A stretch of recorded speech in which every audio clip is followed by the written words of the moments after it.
കണ്ണൂരിൽ വീണ്ടും വയോധികയ്ക്ക് പാമ്പ് കടിയേറ്റു. കാവുങ്കൽ സ്വദേശി നാരായണിക്കാണ് പാമ്പ് കടിയേറ്റത്. ഇന്നലെ കല്ലടത്ത സ്വദേശിയായ 75-കാരി പാമ്പ് കടിയേറ്റ് മരിച്ചിരുന്നു. കൂടുതൽ വിവരങ്ങൾ CK വിജയൻ നൽകും. CK, ഈ ഒരു ചൂട് കനത്തതോടെ പാമ്പ് പേടി നാട്ടിൽ നിന്ന് ഒഴിയുന്നേയില്ല. ഇതെപ്പോഴാണ് ഈ വയോധികയ്ക്ക് പാമ്പ് കടിയേറ്റത്?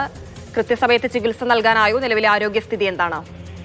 ഇന്ന് ഉച്ച കഴിഞ്ഞ് 3:30 കൂടിയാണ് നാരായണിക്ക് പാമ്പ് കടിയേറ്റത്. വീട്ടിന്റെ പരിസരത്തുണ്ടായിരുന്ന വിറക് പുരയിൽ നിന്ന് വിറകും ചകിരിയും ഒക്കെ പ്ലാസ്റ്റിക് സഞ്ചിയിലേക്ക് ആക്കുന്നതിനിടെയാണ് ഇത്തരത്തിൽ ഒരു പാമ്പ് കടി ഏൽക്കുന്നത്.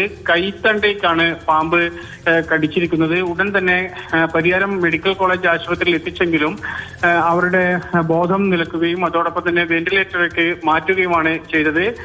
പ്രത്യക്ഷത്തിൽ പാമ്പിനെ കണ്ടില്ല എങ്കിൽ കൂടിയും മുറിവുകളും മറ്റും പരിശോധിച്ചപ്പോൾ അത് വിഷമുള്ള പാമ്പാണെന്ന് മനസ്സിലാക്കുകയും പിന്നീട് അവിടെ നാട്ടുകാരും അതോടൊപ്പം തന്നെ വനംവകുപ്പ് ഉദ്യോഗസ്ഥരും എല്ലാം തന്നെ എത്തി പരിശോധന നടത്തുകയും ചെയ്തു. പക്ഷേ പാമ്പിനെ കണ്ടെത്താനായിട്ടില്ല.